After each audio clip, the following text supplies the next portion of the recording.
and welcome. This is another Confessions podcast, standing by them with an audio array of terrible tales from some even more sinful Radio 2 listeners. Let's face it, we have the most listeners, so we're going to have the most number of sinners. Send in yours very shortly. Meantime, while you're working yours out, this week's Concise collection features some crafty cross-country capers. I like that. A manky microwave. Very good.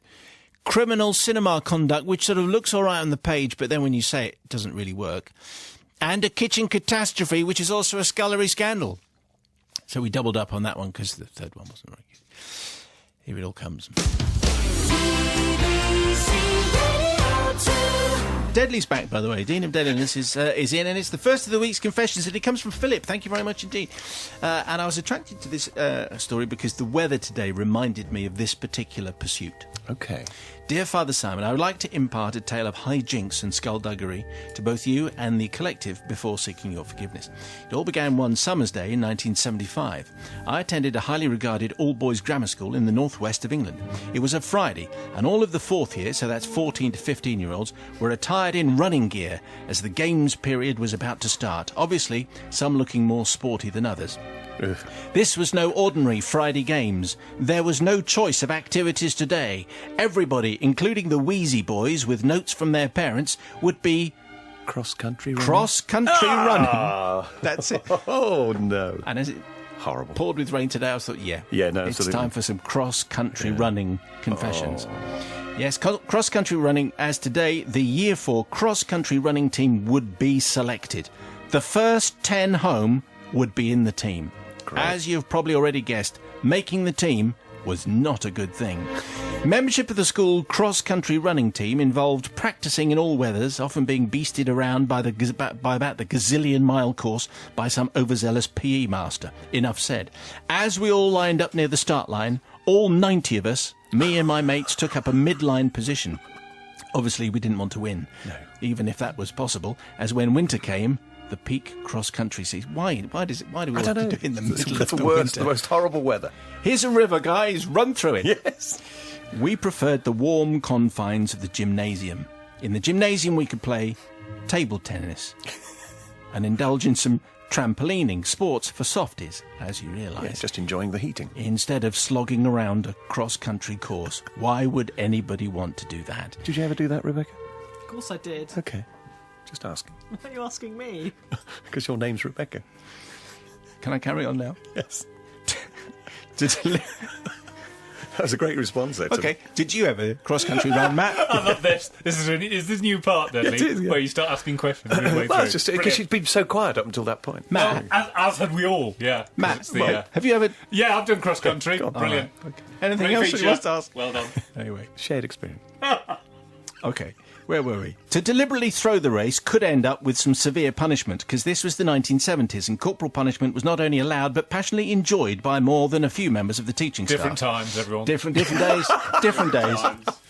However, we were a brave bunch and could take a beating and treat it as a badge of honour, but the consequence of throwing the race, none of us wanted to endure, because the consequence was automatic selection for the school team. Oh, no. As you can guess, the race got off to a lacklustre start, although one or two keynotes set off at a blistering pace. Keynotes. After me and my mates had completed about a quarter of the course, we took a planned detour, which would reduce the distance of the course considerably. Unfortunately, we'd picked up a straggler, one of the wheezy boys. Let's call him Neville. I don't think Neville was deliberately trying to irritate us. I think he was exhausted and would do anything to bring the race to a speedy end. To fill a bit of time, as our intention was not to win the race, we stopped for a smoke and a chat. What? Different times, man. Yeah, different times. different Clearly. times. Yeah. It was a lovely day, only marred by the presence of Neville. Neville had a dislike of smoking, and although he knew grassing us up wasn't an option that he dared contemplate, he insisted on explaining the medical complications caused by smoking. We realised, of course, he was quite right to do this, and that this was... Oh, I love it. This was definitely in the original confession, wasn't it? Yes, No way the BBC lawyers have been all over this. We realised, of course, he was quite right to tell us this, and what a horrid habit. Yes, quite right. Dreadful Well done, business. kids. Dreadful business. Anyway, Neville continued to irritate us chaps with his smart remarks and health-based observations for the whole of our well-earned fag rest.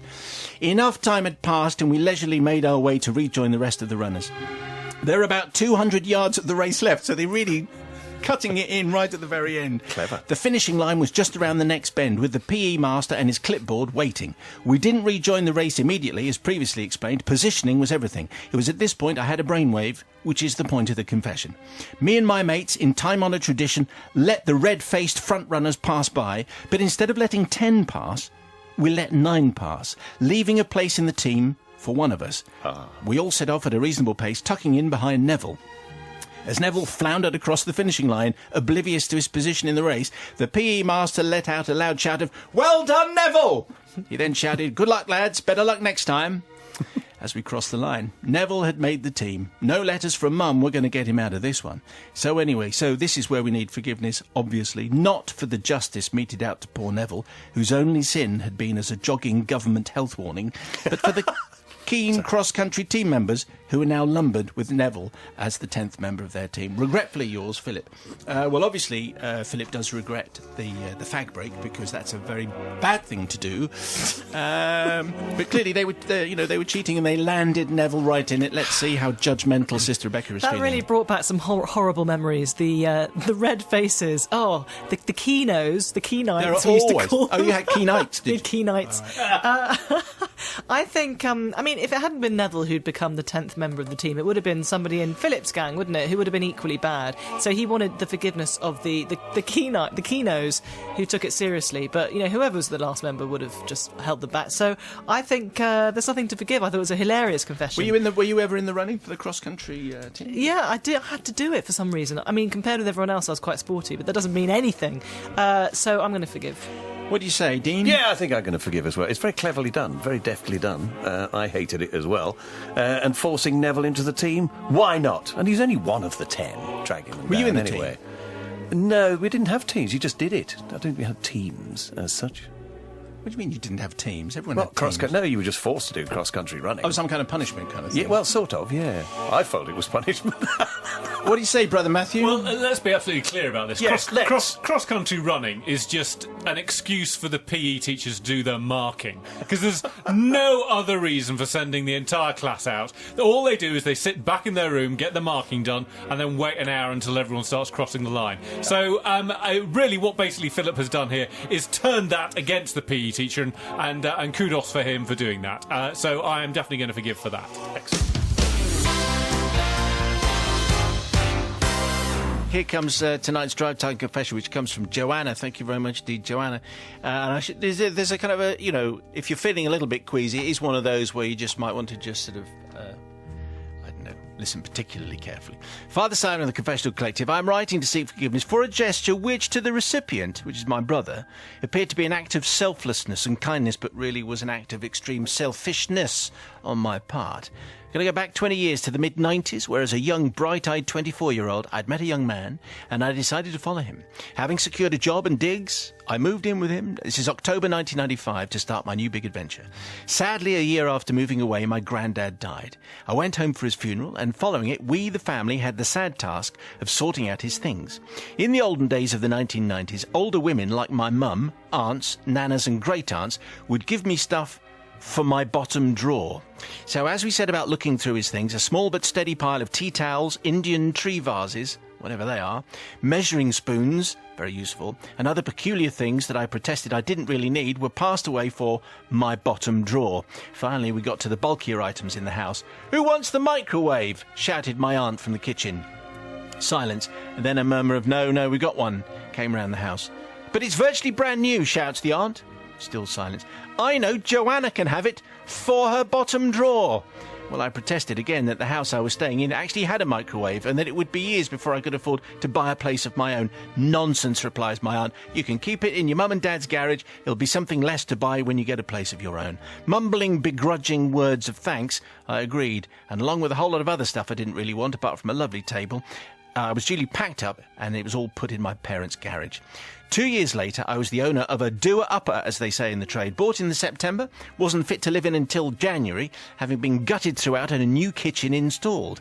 As I was readying to move in, my mum reminded me of the microwave and the other items and said that she would bring them up over the weekend. I suddenly felt bad about being so begrudging. My mum was coming up with an almost new microwave, more tea towels than you could shake, a wet stack of dishes at, plus a lovely tree that I'd chosen as a reminder of my granddad, and the Indian tree vase and the measuring spoons, always very useful. Mum duly arrived and set the microwave on the little shelf that I'd put up for it in the kitchen. So clean and new looking, Mum had obviously de-webbed and cleaned the outside. It looked great sitting on my special shelf.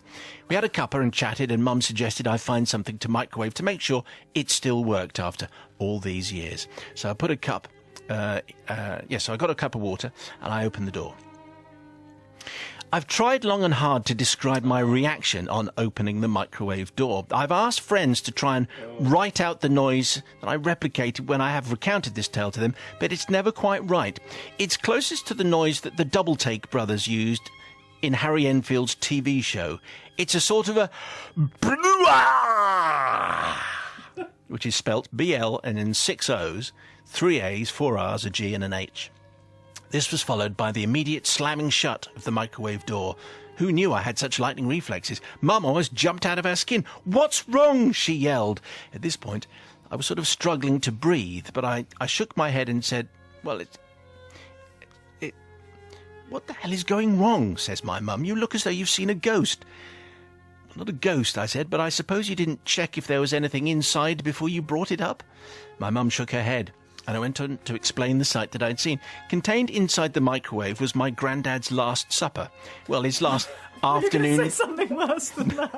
No, it was his last afternoon tea, to be precise. No, it wasn't Granddad. What did you think, Matt? Something I'm not going to repeat on that. Okay. Is what I No, it's his afternoon tea. An apple plate cake with a slice taken out of it, 3 plain scones covered in a fine layer of mould. I apologise profusely to anyone having their tea at the moment. It had been festering in a sealed atmosphere for 3 years, perfectly preserved apart from a fine green film of mould. Now, Mother at this point looked horrified for about a second and then dissolved into hysterics. Neither of us could believe that the microwave had just been put away with no one actually bothering to check inside. Probably a case of everyone else thinking someone else was checking to see if it was empty. The cake and the scones were quickly disposed of and the microwave thoroughly cleaned. It came out beautifully, you'd like to know. But however clean it looked, I could not get out of my mind the horror of what had been hidden inside the spotty glass door. As I typed this 16 years later, I am vividly picturing it again and feeling ever so slightly poorly. For this reason, I told my mum I didn't want the microwave. So here comes the confession-y bit. My mum returned home with the microwave and gave it to my brother and his girlfriend, who were also just setting up home together with the excuse, "Oh, Margaret decided that she didn't want the microwave, thought you might like it." Well, my brother was pleased, and I got a lovely thank you letter from them both, because I had selflessly gifted it to them. And for 16 years I visited them and their beautiful children in a couple of different homes, and from each kitchen the microwave, harbouring its baked goods secret, has stared down at me, mocking slightly. I think everyone in the family and all my friends know this story, but not until now my lovely brother and his family. So I think it's time to get the forgiveness from my brother, his wife and children, who've been scrambling eggs and baking beans and steaming veg in this microwave without a care in the world for all this time, when I and the rest of the family only ever saw it as the rather green and unpleasant resting place of my granddad's last supper, and not what you're expecting it to be. I must find out precisely what you... Did you think it might have a small urn in it or something like that? Okay, well, that's what I exactly thought what you as were well. thinking. The urn, yeah. So Joanna wants some forgiveness, and what do you say, Sister Rebecca? I found something quite similar under my desk in this very building a few years ago. Yeah, it was sitting on top of the hard drive and hidden at the back, and it was a tray, and it sounded very, very similar to that. Someone had put it there, and it had been there for goodness knows Was how it long. deadly? It could have been deadly, actually. It could have been. I don't know. It was before your time, Matt. Anyway, so it's kind of reminded me of that, and I feel very sick thinking of what she saw. However, I blame the mother for not checking inside the microwave. How can you carry it up and not exactly, check? how can you not feel something rattling around inside? So the blame goes on the mother. I think the fact that she cleaned the microwave means that the sister, was it her sister? Anyway, whoever she gave it to afterwards wasn't going to suffer from the fact that she was cooking her food inside the microwave. So you're forgiven. It's her brother and sister-in-law, but Yeah. the principle is the same, Sister Bobby, from the Priory. The microwave's still going. 16 years, well done. That's pretty good, actually. That's good going. It is really sad, though, because he didn't get to eat those cakes. And it was just that kind of frozen moment in time that just brought him all back, of course, and all the upset. But there would have been 16 years of hot, humid air flowing through those filters. I think anything in it would have died or grown. What do you think, Brother Forgiven by Matthew? them. I have to say, every microwave I've ever had has died within like 2 years. So Does a microwave last longer than a pair of pants? Yes. No. Yes, it does. It lasts. Does it? No, because my microwaves give up after. Pants last longer than microwaves? Yeah, absolutely. Yeah. So I am going to forgive because she gave her brother and sister-in-law an amazing microwave that apparently is going to last forever, outlive us all. So for that, forgiven. This comes from Sarah. Thank you very much indeed, Father Simon, your beautiful crew. I firstly asked for understanding and then forgiveness. Sadly, I fear for either, frankly. I'm a mother of 2 teenage boys aged 15 and 13, and as such I can cope with vast quantities of mud, dirt, grime, mess, stinky socks, smelly rugby boots, toilet humour and so on. I'm not so great with dead things, but on the whole I like to consider myself able to deal with most things. However, I do have one issue that fills me with horror. Sticky, gloopy, sugary food substances on carpets, curtains, furniture, strangers' clothes and so on. I am sure you get the gist of this. So from the moment my children were old enough to wander around with anything sticky or melty, they weren't allowed to. Unless in the garden or in big open spaces, all sticky, melty stuff had to be consumed with bottoms firmly down. And so to my confession. Just sitting here contemplating putting this in writing fills me with horror. The date is etched in my mind, possibly for the rest of time. It's the 14th of December, 2013. It was it's under a year. Yeah. It was the year that the second Hobbit film opened at the cinema. My youngest son, a huge fan of The Hobbit, had made me buy tickets several weeks before to ensure good seats. Now, given my horror of anything sticky, melty, drippy, with the potential of ending in disaster, the boys and I have what I can only now appreciate is a bit of a ritual when it comes to the cinema. All 3 of us have a bottle of water or juice with screw-on lids. My youngest has a bag of sweets, and we share a large box of salted popcorn, which can easily be pushed under the chair in front if spilt. We avoid large cups of fizzy drinks with badly fitting lids. Well done. The only fly in the ointment is when my husband decides to join us. Thankfully, this is not very often. For my husband, the film is of no significance at all, but rather the thought of a tray of nachos, accompanied with gloopy, smelly, sticky, slimy orange cheese sauce, cheese in inverted commas. Because of his sheer pleasure and the fact that he rarely gets the opportunity to come with us, I fight every instinct in my body to cause a fuss. Instead, once purchased, I keep enough distance between myself and the nachos so that in the event of a disaster, I can nip to the loo or car or anywhere not to be involved with the fallout. Once in the cinema, I then suggest to my husband that we put the children between us to reinforce the distance from the nachos. So, 14th of the 12th, 2013, we arrive in our seats. Somehow the boys filed in first, me next, and then my husband, accompanied by his nachos. And he swears it wasn't to wind me up, a double portion of cheese gloop. You know this isn't going to end well, then. No. Just as my husband parked his bottom in his seat and had a nacho halfway to his mouth, my youngest said, "I didn't get a drink, Dad." He's from London. My husband, suppressing a grumpy response, got to his feet. He was in the aisle seat. The cinema was packed with people squeezing past, and to my horror, he balanced the nachos on the outside arm of his chair. Unable to suppress my irritation, I said, "Pass them here. I can't cope with someone knocking them off there." I would love to say it was my husband who dropped them, but the truth was he'd handed them over at the time of the accident, and the blame lies fairly and squarely with me. As I took them from him, something happened. A gremlin, a pixie, a demon on my shoulder. I wish I could say that they slipped from my hand, but the truth is they positively flew. And they flew down the back of the woman in front. No! No! How could that have happened? Splat! In sheer horror, I bent forward and brushed some crisps from her back and her hair. Oh, no! Oh, don't worry, I assured her, it's only crisps. Easily brushed off. We are in the dark. It was at that point that I saw the great big sticky lump of cheese sauce making its way slowly down her rather pretty tweed jacket. Imagine a carton of cheese having its wicked way with a designer jacket. Oh, no. "Ah," I said, and I rooted around for a tissue. From the corner of my eye, I saw my 2 sons shrink back into the shadows. I noticed a flash from a mobile phone on the row behind, and I heard, like a megaphone in fog, undisguised gasps from everybody. Everyone had seen it, and now it was recorded forever, and doubtless online already. Now, bizarrely, as I bent over the chair in front to clean off the gloop, the Simon Mayo show sprang to mind. It had been earlier that week that Matt had told the nation about his embarrassing incident of the party, Anneka Rice, I don't remember this. her lapel, and the contents of his mouth. Is this still available on the iPlayer? After which, you had a very helpful man on to tell us what you should do if such a thing should befall. Pinch, never rub is what it boiled down to. And pinch, never rub, I thought as I continued to reassure her that it wasn't all that bad.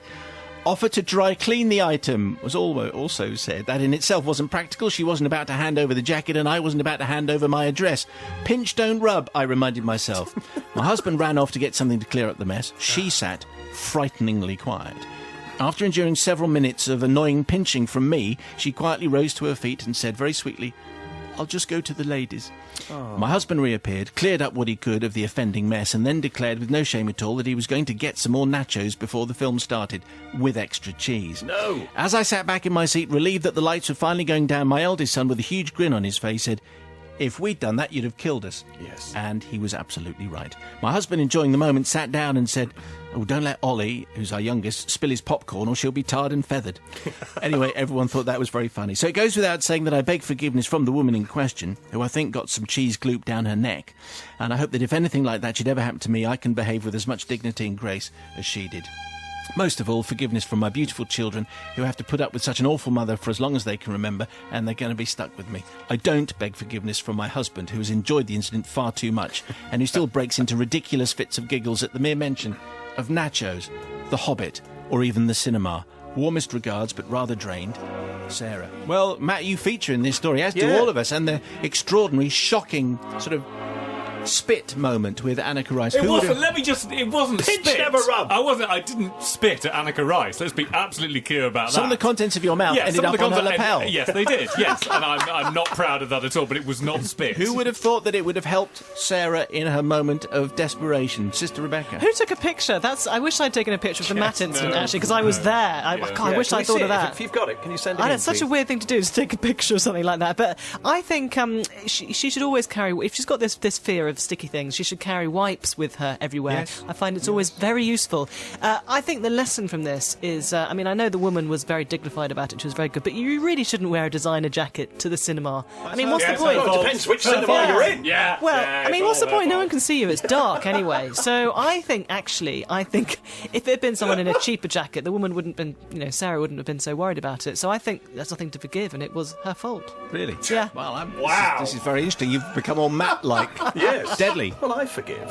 It's an accident. It was an accident. The woman was fantastic, wasn't she? Just sort of very dignified, as you say, all about it. I wouldn't worry too much about the kids. They need keeping under control in cinemas anyway. I'm not so sure they'd be allowed in cinemas, to be honest. Pinch, never rub. Yeah, not come across that before. I'm going to listen for that item. I am. But yeah, so I forgive. Nachos are much better with guacamole. No, anyway. you should never eat nachos with cheese in a cinema. No, guacamole's fine. The movie show I do on 5 Live with Mark, we have a very clear code of conduct, and it says no eating of anything harder than a soft roll with no filling. No one wants to hear you crunch or chew in any way. Nachos cause special offence and are of the devil. And it's there's the written smell. down. It's the wrong thing to do. The smell when as you've well. got The cheese smell. on, it's all soft, it isn't goes it? all I don't socky. want to sit next to you if you're eating smelly food. Yeah. Stop it. Go home. If you're hungry, eat in a restaurant. You want to travel back on the last train. You go home. Matt. Oh, no. There's a row. Is this your first row? Is this your first row? I'm come to watch a movie. He's come a long way. What? Keep your shoes on. Don't kick the seat. Don't slurp that drink. And phones. Stop eating nachos. Phones Turn your should be- phones yes, off. absolutely. No light pollution. Matt, go quickly. Yeah. Is it 6 o'clock yet? Whole different side of Rebecca tonight. Go yes, home. I am definitely going to forgive. Because here's the thing: is that she could have turned around to her kids at that point and said, "Do you see what happens when you don't follow my rules? This is what happens." So for that, I am going to forgive. And yes, but it is her fault for wearing an expensive jacket. I love that. Very good. Very good. Nigel's in a last-minute delivery. Thank you very much indeed. Very nice to have you here. And I've got a special foodie confession, which is called Pie Pie Baby, Baby Pie Pie. I'm mentioning it because no one reacted last time. I just thought it was a lot of... If you repeat a joke, it doesn't get any A funnier. lot of work had gone into it, so for new arrivals, that's just... Good. I like it. Thanks. Tonight's confession comes from Jackie. Thank you, Jackie. Dear Father Simon and the collective of delightful deities. And she says, yes, I am crawling, and yes, as a religious education teacher, I do know that you're probably not in fact deities, but I do love onomatopoeia. Now, at this point, Jackie, I have to say, I think you mean alliteration. Alliteration. So, You might be a fine RE teacher. Let's hope you don't move on to English. Anyway, we appreciate your confession, and we don't miss to take you down in any way. Now, I know that now you know I'm an RE teacher, you're probably excitedly wondering what wonderful school or theology-based confession you're about to hear. I'm afraid I'm not asking for forgiveness for the time I sent a disturbed Year 10 class home, having told them to bring in their swimming costume the next day as they were going to do full immersion baptism. Neither am I asking for forgiveness for the time we told the entire school, assembled in the hall, that ABBA were coming in to perform, only for them to discover that it was, in fact, the teachers dressed up as ABBA and prancing around to a CD. I think that's almost unforgivable. Quite a shocking thought as well. No, I'm asking for forgiveness for an entirely unrelated confession. As I mentioned, I am an RE teacher, and although I'm skilled in the departments of philosophy, ethics, culture, politics, generally getting the message across to students that they have exams to pass, I'm entirely unskilled in the cooking department. So much so that my cooking fame has spread far and wide. My children have variously described my dinners as, that was really edible. And I don't think Anna will be coming round for tea again, will she? On our kitchen wall, we have donated plaques saying, the smoke alarm has gone off, dinner must be ready, let's play pretend, I'll pretend I like cooking, you pretend it tastes good. The pudding of shame has followed me for years. You get the picture. Now, this cooking-related confession goes back to the early 1980s when I was about 11. In those days, it was completely acceptable for parents to go out for the day and just leave a house full of prepubescent youths listening to ABBA songs, drinking SodaStream cola and making various unhealthy snacks. Different times, everyone. Different days, different times. You can't judge by today's standards. No. Who can forget the ice cream pizza experiment, says Jackie. You should try that, Nigel. It might be better than salmon lasagna, anyway. Oh, cheeky. Well, other SodaStream colas available on the market. This particular day, my best friend and I were round at her neighbour's house. Let's call my best friend Julie and her neighbour Lloyd. Julie had a bit of a crush on Lloyd, and so we had invested some time applying vivid blue eyeshadow before we went over the road. Julie wanted to impress Lloyd in other ways too, so when we all got hungry, she forsook the usual sugar sandwich in favour of actually cooking something. Lloyd's mum was at work, and so we had the house to ourselves, and this is when it all went wrong. Julie had once cooked a chicken pie using chicken breasts, mushroom soup and frozen pastry, which apparently worked quite well. So we decided that would be our lunchtime treat. We had bags of time, so we started cooking. Unfortunately, we didn't have quite the right ingredients or any money to go shopping, so we had to make do. There was no frozen pastry, so I was put to work making some out of flour and water, while Julie and Lloyd disappeared to look for chicken. As they say, back in the 80s. Flying tie. Well, I think they actually were looking for chicken. I'm sure they were. Although there was no frozen pastry, there was frozen chicken, so we decided to put that in our pie. We found some soup and put it in a pie dish, and then added the frozen chicken pieces. Ooh. At this point, we realised that the chicken pieces were too large to fit in the pie dish, so we decided to make them smaller by putting them in the blender, still frozen. The chicken pieces were in fact a frozen delicacy known as chiclets. For the uninitiated, chiclets were reformed chicken, then put back on the bone to look like a chicken leg after having been mixed with various flavourings and then covered with bright orange breadcrumbs. Great times. Can we love them? Yeah. Why can't you do chiclets, Nigel? Yeah. Anyway, we made Lloyd climb up a ladder to get the blender off the shelf and crammed the chiclets into the jug. After some shoving and strange blender noises, we eventually decided that they'd broken up enough to be usable, so we stuck them in the pie dish, covered them with my strange Play-Doh-like pastry, and baked the pie. When the pastry looked as though it was about to be burnt and set fire, we removed the pie from the oven and sat down hungrily to our feast. Some of the chicken was still frozen, and there were some splintery bits where the bones had broken up, but apart from that, it tasted quite good. Now, just say at this point, this isn't Nigel's recipe. Don't try any of this at home or anywhere, or even any appliance anywhere in the world. The downside was when we realised that the chewy bits that we were eating was not gristle. We were, after all, children of the late 60s and always had to eat our gristle, but they were in fact lumps of glue. At this point, Lloyd remembered that the blender had at some time been broken, and his mum had glued the blades back on several times, so there had been quite a sizable lump of industrial-strength glue holding the blade to the jug. This just gets better and better. Julie went white, She'd eaten a large quantity of the glue and was now feeling a bit ill. We searched the cupboards, hoping to find that Lloyd's mum used innocuous and harmless glue, like that stuff in a stick. However, all we could find was an industrial-sized tube of extra strong glue, which they advertise on telly, with poison labels all over it. Father Simon, I'm not seeking forgiveness for almost poisoning my friend with industrial-strength glue, as I had no idea it was in there. Nor am I seeking forgiveness for almost poisoning my friends with salmonella, as it hadn't been invented back then. And as already established, I'm a terrible cook, so the others should have been more responsible. Now I'm asking forgiveness for the poor chemist, who, being quite disturbed by the phone call he'd received from some desperate children looking after their younger cousin, who'd got into the high cupboard and eaten toxic glue and who needed to check exactly how poisonous this stuff was, phoned Lloyd's mum later to check if everything was okay, and got very short shrift from her, as she took it as a personal criticism of her housekeeping and glue storage arrangements. Apparently they were less than satisfactory. We hadn't realised that it was possible to find a phone number that easily. We'd probably have used a payphone. So I wonder if you could find it in your hearts to forgive me for this act of deception which ultimately caused a poor, conscientious local pharmacist to be berated by an irate mother who just found her blender broken again by frozen chicken and the bones and stuff. The only mitigation I can offer is that it was the only way that we could think of to find out whether Julie was about to die from poisoning, and we thought we really ought to know, even if we then did nothing about it.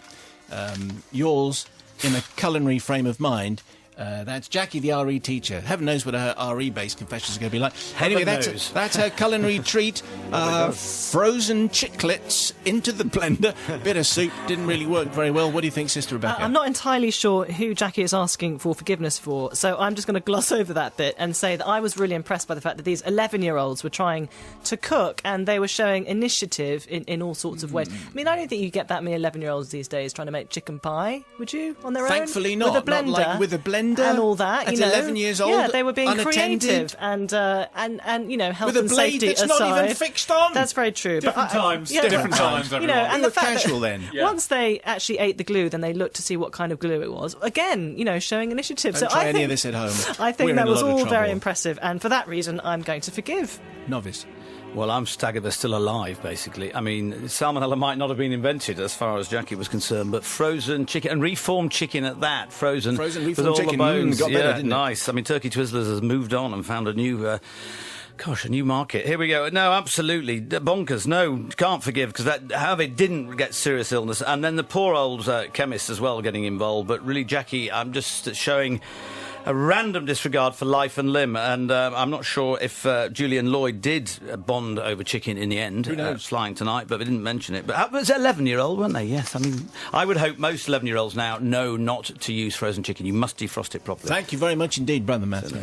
How desperate are you for a chicken pie? Not that desperate, really. But I'm with Rebecca. I think this is amazing that 11-year-olds are managing to do this. So well done to them. And but the reason I am not going to forgive is for the electric blue eyeshadow. That's not going to work. No. Different days. No. Different fashion times. No, definitely not. Electric blue had never looked good. It looked like pictures. Looked like a robot.